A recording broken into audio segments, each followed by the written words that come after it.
I will regardless enjoy this conversation a lot. I think Jen said in the morning, Madhuji was saying that he got motivated by the way that you explained the problem statement of energy transition. That roughly, more than 50 cities at least would have temperatures above 60 degrees Celsius. We are seeing various impacts of that with the glacier burst or melting down. An entire village in Switzerland has gone out. Temperatures are rising. I think in Europe right now temperatures are hitting north of like 40 degrees. I would love for this, to get your view on this problem statement, how big it is, and what motivates you around this. No, thank you very much, Yash, for starting with that question, and also a big thank you for all of you who are here and not outside. I think the question that you have asked, Yash, obviously we've spent a lot of time already talking about returns and the financial payoff from investing in renewables, investing in the energy transition. We've obviously talked about that, and that should be front and center, that should be on everyone's mind. But we have to understand that investing in renewables is not just about the financial returns. It's also about saving the planet.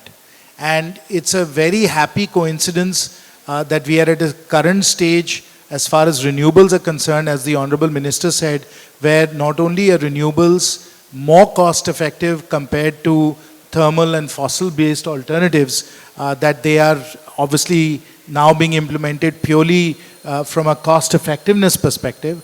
But the other fantastic part about it is that they actually make a material difference to what's happening to the planet, which is frankly an existentialist crisis. So let me start off by just giving you all some facts, which some of you may know or may not know, but that may be a way to make this more interactive. Does anyone know what are the world's total carbon emissions? We have a problem right now with global warming and climate change, yes or no? Yes? Okay.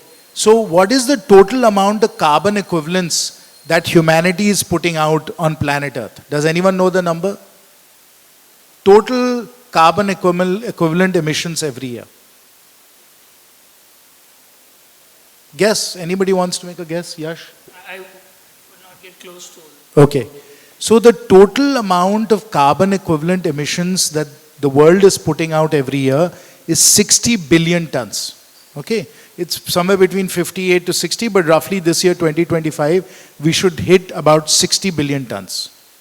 So every year, collectively, we as humanity are putting out 60 billion tons of carbon emissions a year.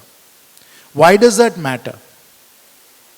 Pre-industrialization, before we started to use fossil fuels at scale, total carbon parts per million in the atmosphere. So in about 1850, pre-industrialization, total carbon parts per million in the atmosphere were about 200. Okay? Today, after emitting 50, 60 billion tons a year, we have carbon parts per billion of about 450. So what we've done is, in the last 200 years or so, we have doubled carbon in the atmosphere. When you double carbon in the atmosphere, friends, it is like wrapping a blanket around the planet. So when it gets cold, you pull up a blanket or you pull up a rajai, and that warms you up because it traps heat in your body, right? When it's cold, you use a blanket. Well, putting carbon into the atmosphere is like putting a blanket around the earth. Once you have that carbon in the atmosphere and the amount of carbon is going up rapidly with 60 billion tons a year, the amount of warming that happens also starts to accelerate. And as a result of that, the rate of global warming has doubled in the last 20 or 30 years. So if you're seeing more extreme weather now, more heat waves in Europe, more flooding in Texas, more heat waves in Korea and Japan, more rain in Mumbai, it's all happening because extreme weather is becoming more frequent, because the rate of global warming has doubled in the last 20 or 30 years. Now, of that 60 billion tons, how much is it, do you think, that India contributes? Does anyone know the number? Of the 60 billion tons, how much is India, our country, putting out? And as I told you, the more carbon we put out, the warmer the planet gets.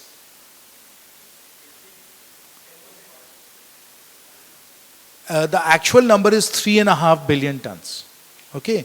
So of the 60 billion tons that humanity, the planet is putting out, India is putting out about 7%. By the way, the biggest emitter of carbon and carbon equivalents is China with 28%. 28%. Next is the US with about 14%, and then India at 7%. Of course, if you take the EU as a whole, it's about 10%.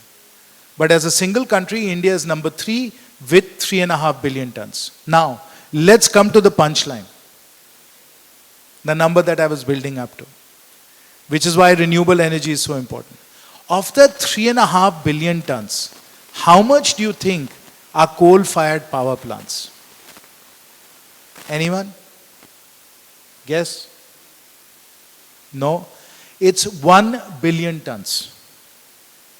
So of the 60 billion tons that we are emitting globally, 1 billion tons of that is coal-fired power plants in India. Coal-fired power plants in India. So the first place that we can reduce emissions and save the planet and save all of our futures is by actually reducing the amount of coal-fired energy that we are consuming and increase the amount of renewables. So not only is it a great financial opportunity and a very large and vast financial opportunity for decades to come, friends, it's also the fastest and best way of reducing emissions for India and the planet. Does that make sense? So I think all of us should be very excited about this opportunity. Because as I said in the morning, not only is it a way for us to invest $25-50 billion a year in India and make a lot of money and make you all very wealthy because you're investing that money and generating very good profits. It's also a way for you to save the planet. Now what could be better? Right?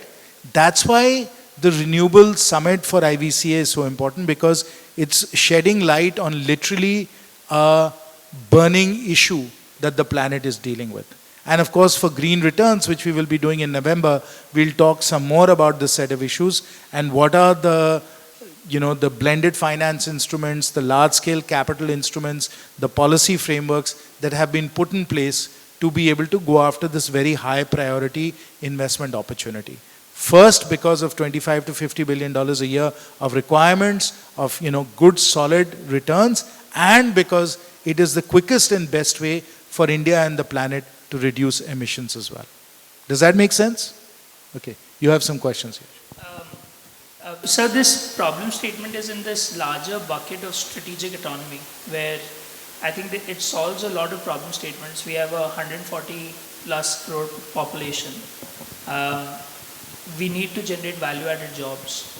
We don't want to be caught in this mid-income trap. So it's fundamentally important that we generate value-added jobs. And at the same point of time, we have a large consumption in certain things. We manufacture our own products, and over a period of time, we become net exporters.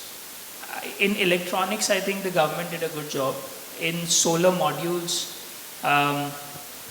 we did a very good job. But with this larger perspective of strategic autonomy, and you have been a policymaker and an investor in various parts of your life, as investors, you don't like funding things which are dependent on government incentives, because there's always an overhang, when will that run away, whether it is consistent, etc. We were talking earlier to this about ensuring that the marketplace and the economics become viable, and with the the Udan schemes, you have created various financing instruments.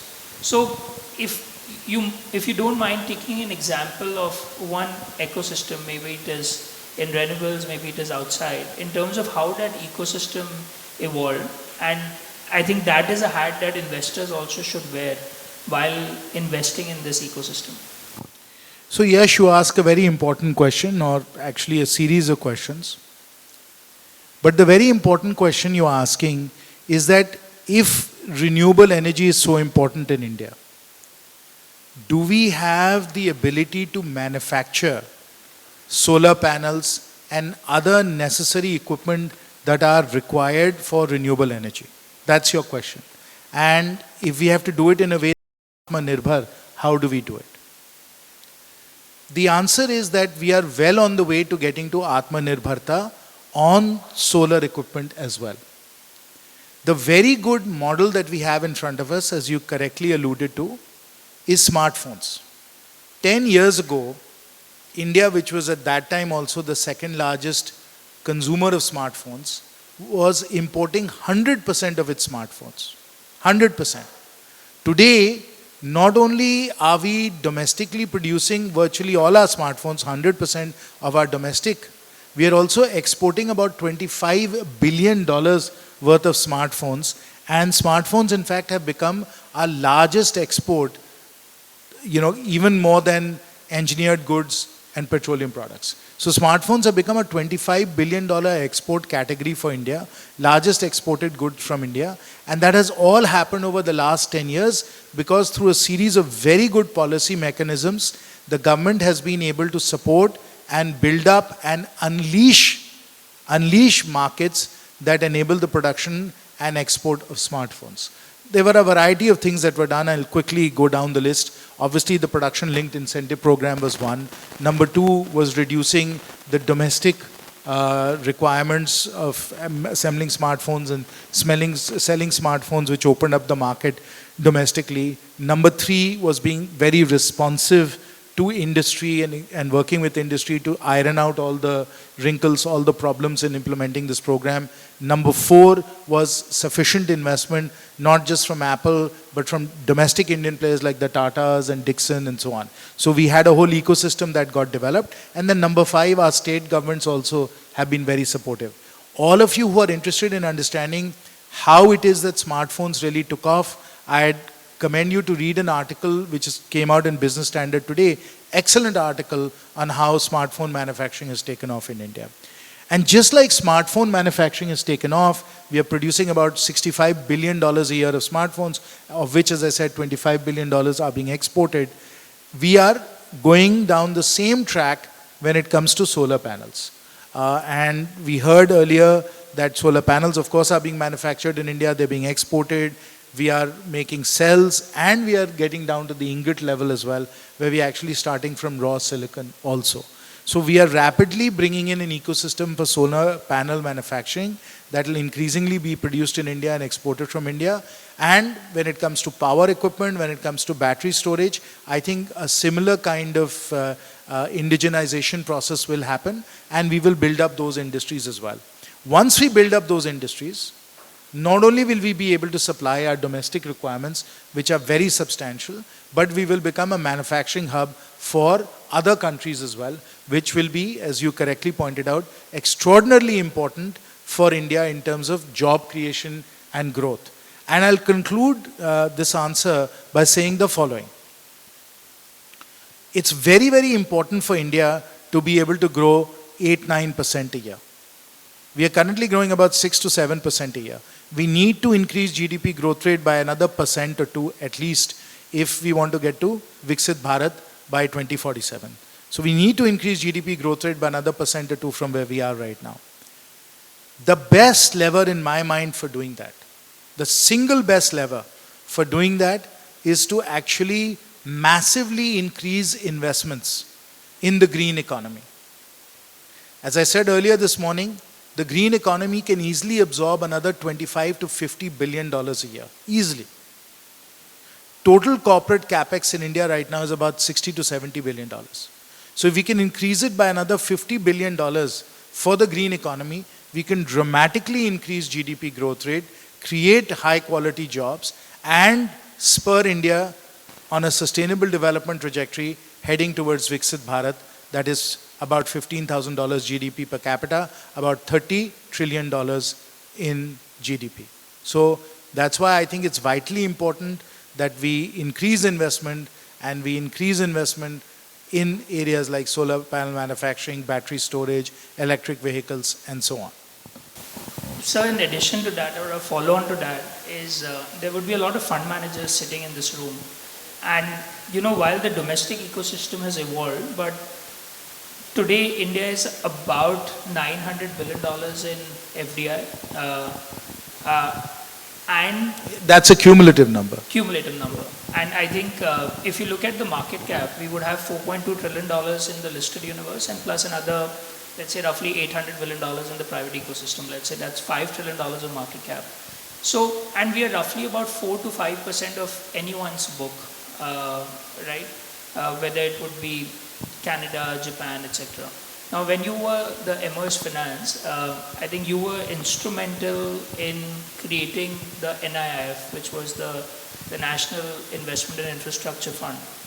And I think for me, what I was very curious about is the way that you structured it, the problem statement that you solved for, because like one of the outcome of this was that the government held 49% and 51% was given to a consortium of investors from various geographies, whether it was Australian super, Canadian investors, etc. So I think that was a very unique instrument to mobilize global capital, and which would go a long way, I think, in this $25 to $60 billion. NIIF today manages some maybe $5-6 billion of capital in various instruments. So if you can just run us through the thought process of that, because that was an innovation in itself. All credit for that goes to Shri Arun Jaitley ji, who was the finance minister at that time. I worked with him on putting together the structure for NIIF and what the shareholding should be, how much money we should allocate to NIIF through the budget and so on. But Arunji was very clear in his mind that this had to be a professional organization operating on a commercial basis so that it could attract capital from around the world and invest it in India. And that if we were able to unleash that kind of dynamic, it would be very, very good for India. And so he made the decision that we should have 49% owned by the government, 51% owned by external investors, so that NIIF could operate on a professional commercial basis and really enable India to have the at-risk equity capital that is required to drive investment. So, a very, very important decision, and I'm also very proud to tell you that because of all the support that NIIF has gotten from the Honorable Finance Minister, Minister Srimati Nirmala Sitharaman ji, and of course from our Honorable Prime Minister Shri Narendra Modi ji, that today NIIF is seen as a model around the world. It's looked at as an investment organization that other countries should also replicate. And from what I understand, Indonesia has already started an NIIF equivalent, and the Inter-American Development Bank is looking to create a similar institution for South America as well. So all around the world, the model that was created under Shri Arun Jaitley ji's leadership has been recognized as being a very innovative and a very effective model. And of course, because it's a professional, commercially run organization, we have, I think, over $5 billion now in NIIF, and that money is being put to work in logistics, in renewable energy, in many other infrastructure platforms also, all of which have greatly contributed to India's growth. What we now need to do, Yash, and which I'm very hopeful that all of you in the room will also do, is we need to create another 5, 10 NIIFs. Because the scale of what is required in India, as I was saying earlier, and the duration of investment that's required, again, $25 to $50 billion in green investment alone over the next 10, 20 years, means that we need not just one NIIF, but many NIIFs. Some of those NIIFs can be in the private sector, some of them can be a blend of private and public, some can be global, some can be domestic. All of that, I think, is wonderful, and that entire mix of institutions is required. But if we really have to drive India's green transformation and put India on a sustainable development trajectory of 8 or 9% a year, we need many NIIFs so that we can pour that investment into India's development and growth. Sir, the other thing to talk about in this entire gambit is technology. Of course, I think as a country we are trying to do our bit at all levels, including the recently announced, the R&D budget allocation, right, which is almost 1 lakh crores. If you look at it in roughly like a 47 lakh crore budget that is still like 2%, and that also will come over the years. So at this point of time, I think technology per se doesn't exist. I think all of these instruments will ensure that technology exists in India in due course of time. And therefore, we are doing technology or TOT partnerships even in areas like renewable energy, defense, with global firms and largely China, right? And the model which has been is you do a TOT with China or other countries if you can find it, start the production in India. As the supply comes across, you increase through BCDs, etc., your duty structures, and ensure that we start consuming our own products. And in one way, I think solar ecosystem played the same playbook, and in one way, battery also is evolving in a similar manner. Again, as a policymaker historically and a financial investor now, and someone who's an enthusiast and a supporter of the ecosystem, how would you suggest to look at that? Do you see that as a risk? How do you mitigate that risk? Yes, technology is the future. We all recognize it. The scale of investment that's required for India to stay competitive with our peer economies, exactly as Honorable Minister Shri Prahlad Joshi ji said, we have to benchmark ourselves against China and the US because we are already the fourth largest, soon to be the third largest economy. In purchasing power parity terms, we are already the third largest economy. So our peer economies are China and the US. Now, let's recognize for us to keep up in terms of technology, particularly artificial intelligence, what's required. Let's look at the numbers so we understand what this competition entails. Meta alone, we all use WhatsApp, everybody uses WhatsApp. Meta is the company that owns WhatsApp, it owns Instagram, it owns Facebook. You all know that. Do you know how much money Meta is investing in artificial intelligence annually? Anyone? Any guesses? Yash? You follow the markets? Between 10 to 15 billion dollars. $75 billion a year. Meta is investing just so that you can send good morning on WhatsApp to all your friends and have an AI generated image for that. They are investing $75 billion. Microsoft, Google, OpenAI, Oracle, Nvidia, all of these companies are investing hundreds and hundreds of billions of dollars more to keep up. And we know what has happened with DeepSeek. Baidu, Tencent, Alibaba, right? They are also investing hundreds of billions of dollars a year. Now, as I told you earlier, total corporate capex in India is between 60 to 70 billion dollars. Total corporate capex. You said now $5 trillion of market cap. That $5 trillion of market cap is investing about 60 to 70 billion dollars. Meta alone, which is about, I think, $1 trillion or so, 2 trillion maybe, market cap, is investing 75 billion. Microsoft has a market cap of almost 4 trillion, about the same as India. They are investing more than $100 billion a year. So for us to keep up as far as technology is concerned with our peer economies, we are going to have to make very substantial investments. And as Prahlad ji also correctly said, that to make AI investments, we have to have stable power. So if you're investing $100 billion in data centers, you want to invest $25-50 billion, I don't know what the number is, but you're going to have to invest a humongous amount in steady, reliable power as well. Now, while on the one hand this sounds like a challenge, on the other hand, you as investors, you as industry participants must see this as an opportunity. Because the demand is there. The requirement is there.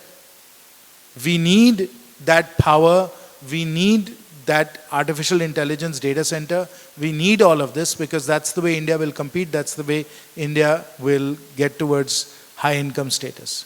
So we collectively as industry participants, as investors, have to mobilize these capital flows. We have to make sure that for renewable energy, for technology of all kinds, we get an additional 25, 50, $100 billion a year into India. That's the only way we can keep up. That's the really exciting opportunity that's ahead of us. And I'm 100% sure we're going to do it. We've been doing it for for the last 20 years keeping up, and we are certainly going to do it going forward. Now, I'll conclude this point by just suggesting for you all perhaps the most important consideration. The important consideration is that 20 years ago, back in 2005, our GDP was less than $1 trillion. And our markets have done well. They've compounded at about between 8 to 10% in dollar terms on a $1 trillion market cap. Okay? So we have created about $1 trillion of market cap in the last 20. I'll tell you the exact number. $3 trillion of market cap in the last 20 years. $3 trillion of market cap in the last 20 years, starting on a base of $1 trillion. Got it? $3 trillion of wealth creation market cap. That's what made Yash rich. So now we have $5 trillion of market cap, still compounding at 8 or 10%. Now if this $5 trillion in the next 20 years gets to $20 trillion, if we've added $3 trillion to market cap in the next 20 years, what are we going to do in the next 20 years coming up? 3 trillion in the past 20, 15 trillion in the next 20. 5 times more wealth creation. That's the opportunity.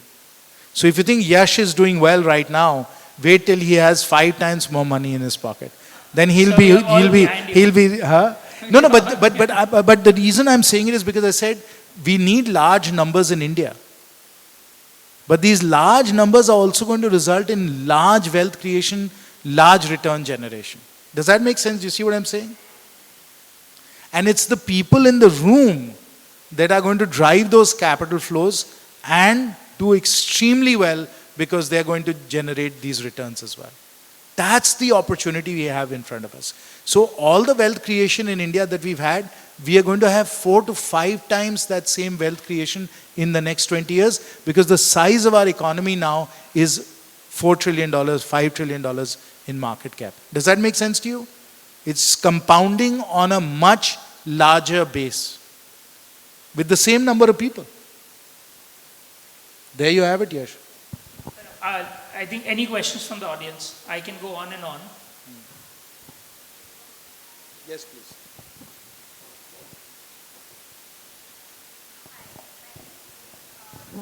Can you please get the lady a microphone? Just get that. Hi, good evening, and thank you so much for this insightful evening. My name is Zeel, and I'm from Eternal Capital. I just wanted to check, because you were talking, you started the conversation about with carbon emissions. I wanted to know if India will ever have a carbon tax policy, and how that would be structured. I mean, that's really a question you need to ask policymakers. I'm not a policymaker any longer, so I can't really answer that question. However, I will say that we have relatively high excise taxes on petrol and diesel. And effectively, that is a way in which we are reducing emissions and equivalent to a carbon tax as well, because our excise taxes on petrol and diesel are quite high, and that's the reason why, globally speaking, our petrol and diesel prices are among the highest there are. Thank you. Well, do we have any more questions? Yes. Good evening, sir. Sir, my question is about China. I'm sure you get this question a lot, but given where China is, and the kind of technology they have, how do you think India should go about its relationship with China on various fronts, given all the geopolitical scenario globally? I'm not really qualified to answer that because that's really about geopolitics and foreign affairs. I can only give you a perspective from a finance and business point of view. And there it's very clear, which is what we've done in many other industries, is that we have to have strategic autonomy, for ourselves, Atmanirbharta in a way. Because ultimately we have to be able to deal with a lot of geopolitical shocks. We have to deal with financial shocks when currencies go up, currencies go down. We have a very large domestic market which we have to continue to supply. So it's very important for us to have the strategic autonomy in all the critical industries that are necessary for a modern 21st century economy. Thank you. Any more? We'll take one last question if you'll have. Okay. So we'll take that as the last question, please. Hello, sir. This is Amit Pandey from EAAA Alternatives. I have a question regarding the solar panel, which you are saying that, India is on the verge of becoming Atmanirbhar in solar panels. So we normally deal with the companies who are in this sector, the small manufacturers. I'm not talking about the big manufacturers who needs bigger fundings. I'm talking about the small manufacturers, let's say 2 megawatt or 3 megawatt, 4 megawatt capacity. They are still preferring to get their solar panels from China compared to India. And I still believe that although we have rules and regulations, India is doing tremendous job in renewable energy, but I still believe that there is a lot of scope for the small people who are, have not too much bigger ambitions. Let's say they have 10, 20 acres and they are going ahead with their solar capacity. Do you think that India is still on the way to helping these type of entrepreneurs, which are, starting on a very small note? The answer is yes. And if I understand your question correctly, you're saying that if you are a small 1 megawatt, 2 megawatt, 5 megawatt commercial industrial customer, if you have to get solar panels, you find it cheaper to import it from China than to get it from an Indian manufacturer. That may well be true today, but I think the scale and the speed with which Indian companies are ramping up their solar panel manufacturing, and of course then the import duties that we have, we will be very cost competitive with China and anywhere else in the world quite soon, which is of course what we are with smartphones also. So just give it a little bit more time because we have to come down the cost curve. We have to build up scale, and once we build up scale, I think we'll find that we'll be very competitive with any manufacturer anywhere in the world.